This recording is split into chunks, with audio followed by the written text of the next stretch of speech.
The following program is the work of broadcast students at the British Columbia Institute of Technology. BCIT Magazine features news stories from around the Lower Mainland which were produced over the last week. Responsibility for the content of the show rests completely with the students and their instructors.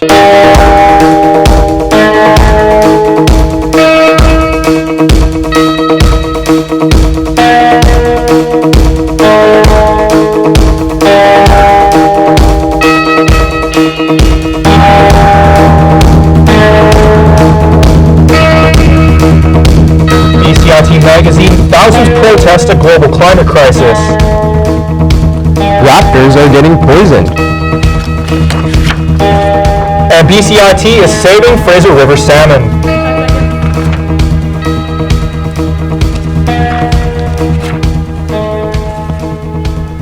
Good afternoon and welcome to BCIT Magazine. I'm Mohawk Sood. And I'm Matthew Fraser. Climate activists came out in full force jamming the streets of Vancouver recently. Their big concern, government inaction. Our reporter Matt Pereira explains. It's a simple chant that's calling for immediate action. Save our planet! Save our planet! The voices of the past and future demanding change on a global climate crisis. We stand here representing what was. We stand here representing the beauty and the peace and the grace of how we used to live. The Vancouver rally was part of a worldwide movement that's been spearheaded by 16-year-old Swede Greta Thunberg. Her message has inspired millions, including the event organizers. I think you're never too young or never too old to stand up for your future and your rights, and I think the only way that we're going to win this fight is if we all come together. This fight is for our people. Another person trying to make a difference is BCIT geomatic engineering instructor Eric Sazik, who has recently returned from Norway, where he was teaching researchers how to use drones to track climate change. What's happening is they're into their 106th month of above average temperatures. Now what they're seeing is a lot of rain events, which wasn't really the case in the history. Back in Vancouver, the VPD estimated that 100,000 people came together to protest the climate crisis, surpassing initial expectations of only 20,000 attendees. Brings me feelings of great joy to be here with you, to stand with you, but mostly to rise with you. I'm Matt Pereira in Vancouver for BCIT Magazine. Climate change is a top priority for millennials in the upcoming election. Many post-secondary students are encouraging their fellow classmates to vote. Kaya Proctor went to find out if they're listening.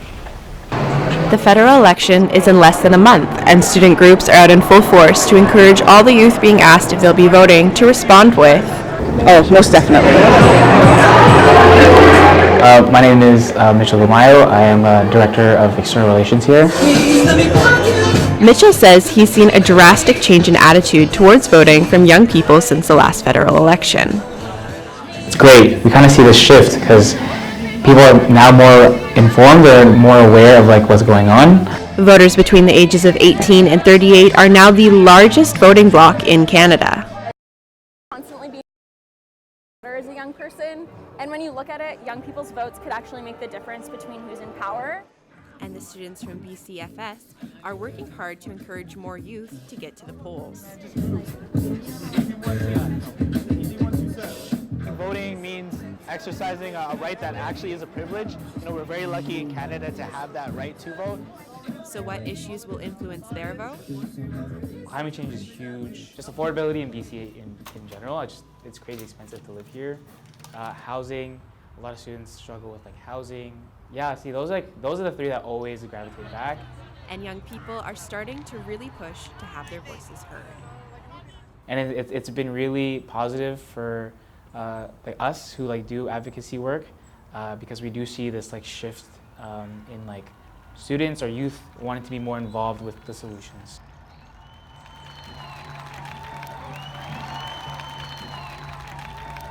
So how can you find out more about the upcoming election? Just do the nitty-gritty, really research who you're voting for. Elections Canada, the website was my best friend. They make it very clear, so definitely check that out. Early voting stations will be open to anyone wanting to cast their vote October 5th through 9th at many post-secondary schools in BC. Stay versed, keep your ears open. It only happens 4 or 5 years and it dictates a lot of the future. So, yeah. I'm Kaya Proctor in Burnaby for BCIT Magazine. We're now joined live by our reporter, Kaya Proctor.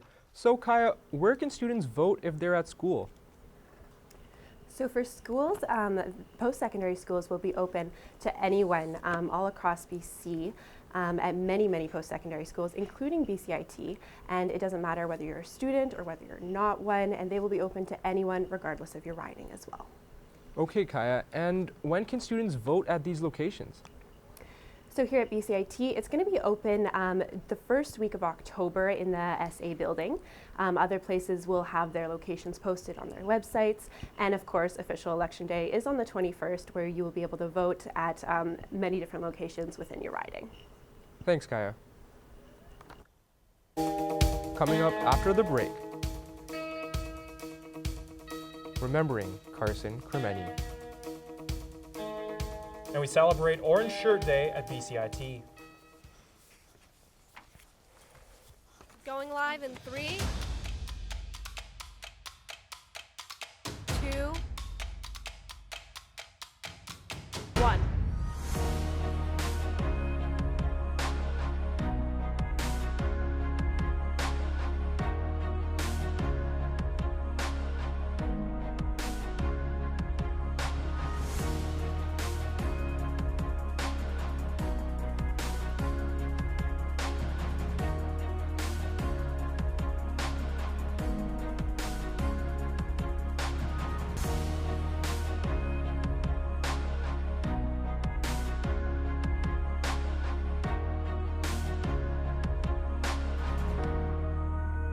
BCIT Television and Video Production. You've got potential.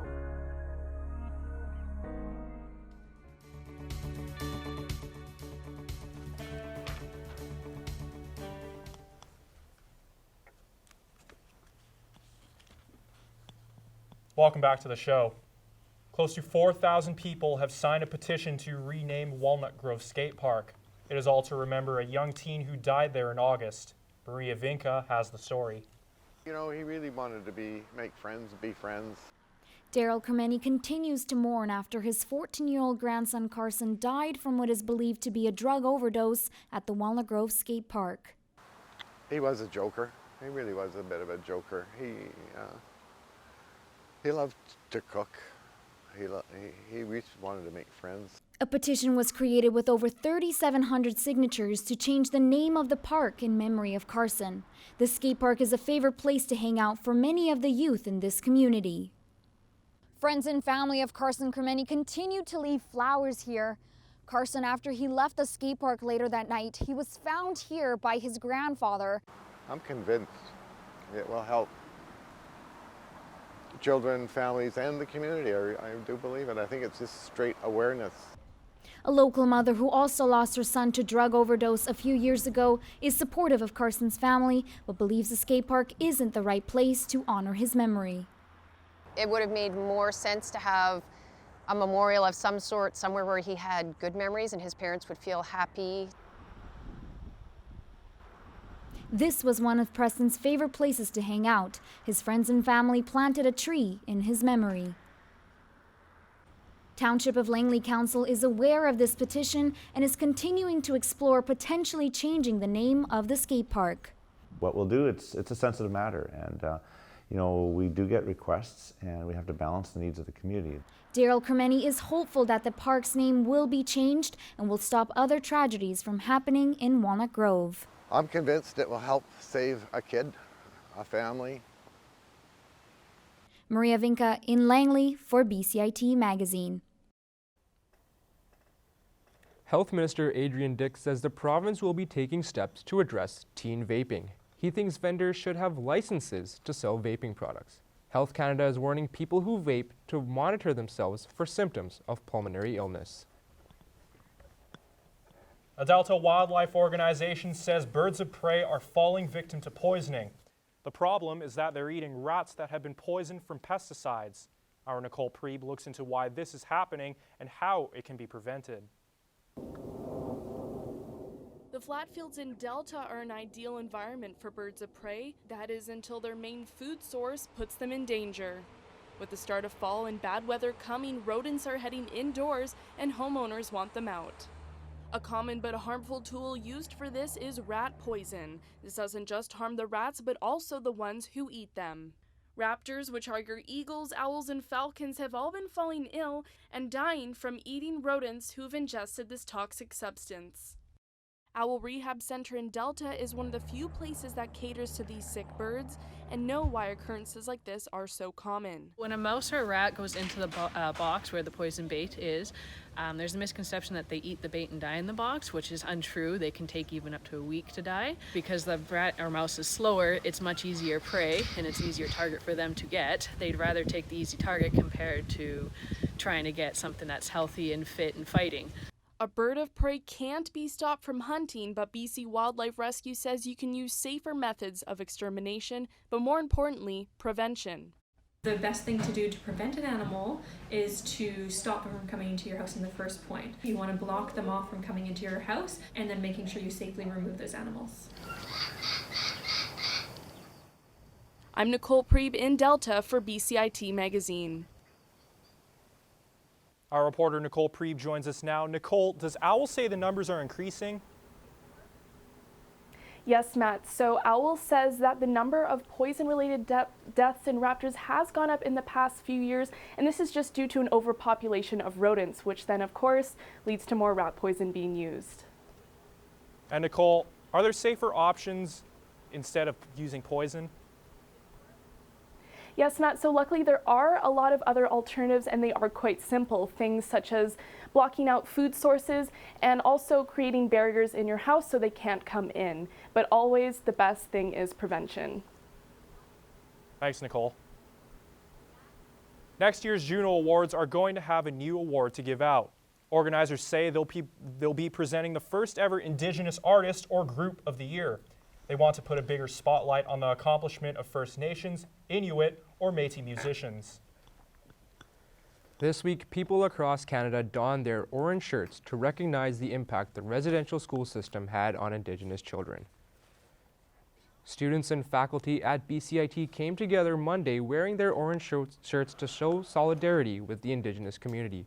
Orange Shirt Day started in 2013 to honor the story of Phyllis Webstad, an Indigenous woman who was given an orange shirt before being taken to an Indian residential school, only to have the shirt taken away and never given back.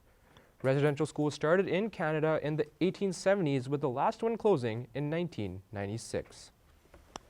The main message for Orange Shirt Day is to build awareness of some of the challenges that Indigenous people in this country experienced as a result of residential schools, and we want to be part of embracing that history and saying it happened and we now need to find ways to improve the situation for all of the Indigenous peoples in Canada, because no one should ever have experienced what those children experienced.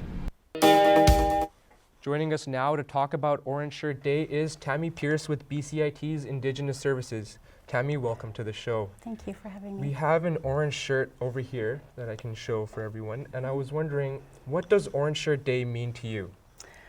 Orange Shirt Day gives us an opportunity to acknowledge and honor the thousands of Indigenous people who attended the Indian residential schools. It's also an opportunity for our department to teach the history of Indigenous people and the impact that Indian residential schools have had on Indigenous people. So what do you want Canadians to know about the residential school system? I want Canadians to know that Indian residential schools, the last Indian residential school closed in 1996. However, the impact of the Indian residential school on Indigenous families, Indigenous people is significant. Many Indigenous families suffer with intergenerational trauma, and this is a result of the residential school experience. So, given that, what do you hope for future generations of Indigenous students? For future generations of Indigenous students here at BCIT, I hope that Indigenous students will feel and see themselves reflected all across the Institute, that Indigenous students will feel appreciated, they will feel included, and they will be proud of who they are and what they bring to this institute. And how do Indigenous students feel about Orange Shirt Day? It's difficult to answer the question on behalf of all Indigenous students. I can tell you that for us as an Indigenous team here at BCIT, we feel, based on our own lived experiences, a sense of sadness on Orange Shirt Day, but through the work that we're doing and the changes that we're seeing in the public post-secondary system, we feel a sense of optimism and certainly a sense of gratitude for all of the people who are participating in Orange Shirt Day. So how is BCIT showing their support for Indigenous students? BCIT shows their support in several ways. The BCIT strategic plan has 3 goals and several initiatives, 9 initiatives, and many of them reflect Indigenous education and the support of Indigenous education.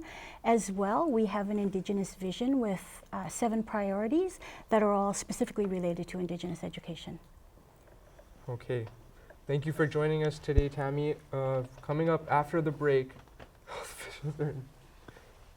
health officials are investigating kombucha.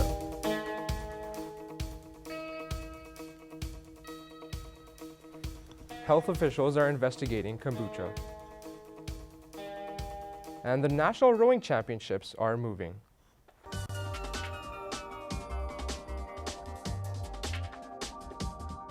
I chose BCIT because I know that all the programs are very hands-on. We have our own radio station, like it's one of the best programs that I've ever heard of. I am starting a job on Monday, so confidence is high. Honestly, I didn't think it was going to be this fun.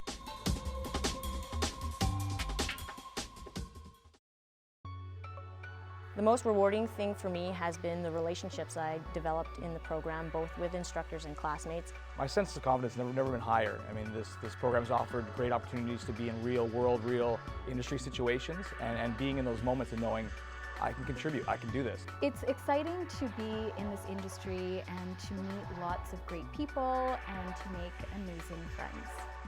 BCIT Broadcast and Online Journalism, realizing your potential. Welcome to Community Calendar. I'm Kenneth Pittman. And I'm Nick Ampey. We're here at BCIT's Burnaby campus. It's fall. We got a lot of cool things going on, so let's jump right into it.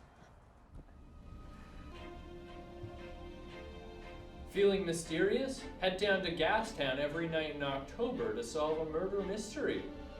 Come along now, Watson. There's mysteries to solve. With Halloween just around the corner, it's never too early to get your scaries on. The Halloween parade takes over the streets of downtown Vancouver, showcasing the very scary ghouls and goblins. With VIF in force full, make sure to check out... Cut! What? The line is VIF in full force. VIF, take 2. Wait, sorry. My notes are... Oh yeah, no, you're right. So with VIF in full force, don't let the opportunity fall by the wayside to catch some great local films showcasing some of Canada's best in the industry. Nailed it. That was BCIT's Community Calendar for this week. Get out there this fall while you still can. The weather's nice. Get out and enjoy the great events. And grab yourself a pumpkin spice latte. Cheers. Welcome back to BCIT Magazine. You probably know someone who drinks kombucha. It's a popular fermented tea that's supposed to be good for you.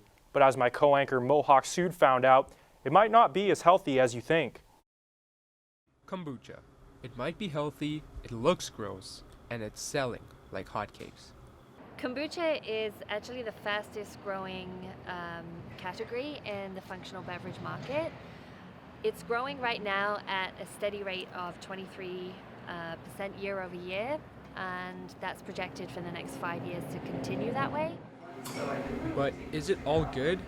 We became aware of a concern with alcohol levels in kombucha about a year and a half ago. The BC Centre for Disease Control is conducting a study on marketplace kombucha. Fermented foods will often have residual ethanol, but the concerns with kombucha is that some kombucha may have levels of ethanol above the regulatory limit, which is 1%. For a drink working as a healthy alternative, this new information can be alarming. So kombucha, while in itself is not, microbiologically it's safe. Ethanol, even in small amounts for a very young child, could be damaging. That means the onus is on consumers to make sure they are getting a quality product. So when buying kombucha, you first and foremost want to make sure that it's cold when you buy it. It's in the fridge, it's not on the shelf. And the CDC echoes the same sentiment. So one of our concerns with kombucha at retail is that if it's not kept cold, then if there is residual fermentation, that can occur at temperatures above 4 Celsius. The results of the study are expected this November. Mohawk Sood in Burnaby for BCIT Magazine. Thousands of BC salmon are still trying to swim the Fraser River to spawn, but a rock slide this summer has blocked their way. The BCIT Rivers Institute played a role in helping the fish get home. My co-anchor Matthew Fraser reports. It's spawning season in North Vancouver's Capilano River, and within lies a fish ladder to help with salmon's journey upstream. But for salmon like these, there are no ladders. Instead, a rock slide in the Fraser River has blocked their path. It was a very large slide. It was around 150,000 cubic meters. It happened at a place called Big Bar, which is about 80 kilometers north of Lillooet. The slide left behind a 5-meter waterfall, making it nearly impossible for the fish to swim upstream. Ken Ashley and the BCIT Rivers Institute have played a key role in the recovery and restoration. The Rivers Institute was involved at about early August. The Premier's office contacted me and asked if I would go up and have a look at the slide. But the road to recovery is far from complete. Fisheries and Oceans Canada worked with Ashley, and the minister says there's still work to be done. Later in the fall, probably in the November timeframe or so, when the water level has gone down even further, we will be looking to try to clear some of the debris out of there to make it easier for next year for the fish to get up. And for Wilkinson, Ashley's presence proved to be valuable. Ken was part of a group of folks that we asked to go up there to look at everything that was being done and to make suggestions about what more we could be doing. Some larger salmon were able to make their way past the slide on their own, but most others were transported past by helicopter. It became a very big operation with hundreds of people working there, multiple helicopters, and it was all about effort trying to get the salmon around the slide. The Rivers Institute will continue to be active in preserving and protecting aquatic life in waterways. Matthew Fraser for BCIT Magazine. In sports news, the Vancouver Canucks opened their 50th season last night with a loss. They were in Edmonton to take on the Oilers, but fell by a score of 3-2. The Canucks will look to rebound as they are in action next on Saturday when they travel to Calgary to take on the Flames. Canadian rowers have been coming to compete at Burnaby Lake for several years, but as reporter Ben Rigetti tells us, the national championships are heading east. As rowers make their way down the Burnaby Lake course, fans and coaches line up on the shoreline to watch. The best rowers in the country took to the water for this year's national championship, and BC Rowing are thrilled that it's happening on their home water. Well, you only ever have to come down here once to understand what a great venue this is, what a great lake it is. Calder believes that the course has fulfilled its purpose, as well as helped grow the sport of rowing in Burnaby. And so we felt like we had the ability to execute a really high quality event. And over the 4 years, we've grown the event, and we're very proud of this final year. 2019 was the final year of a 4-year contract to host the national championships at the club. They asked for it to be 5, but Rowing Canada wants to take the regatta on the road to boost rowing's popularity. But this facility is still attractive to out-of-town competitors, as one Team Canada coach explains why it takes more than just a lake to host this caliber of competition. It's been a really reliable venue for us, and it's great because it's in the heart of a city, so easy options such as accommodation and meals, etc., etc. Usually we're off in the boonies somewhere, so Burnaby is a really accessible option for people from across Canada. Even though executives don't plan on renewing the contract here at Burnaby Lake, some athletes still view this course as a high-level facility. Actually, I think this is probably one of the better facilities than those, actually. Yeah. The one that we were just at didn't actually have a warm-up area, so that's a for sure bonus of rowing here, I think.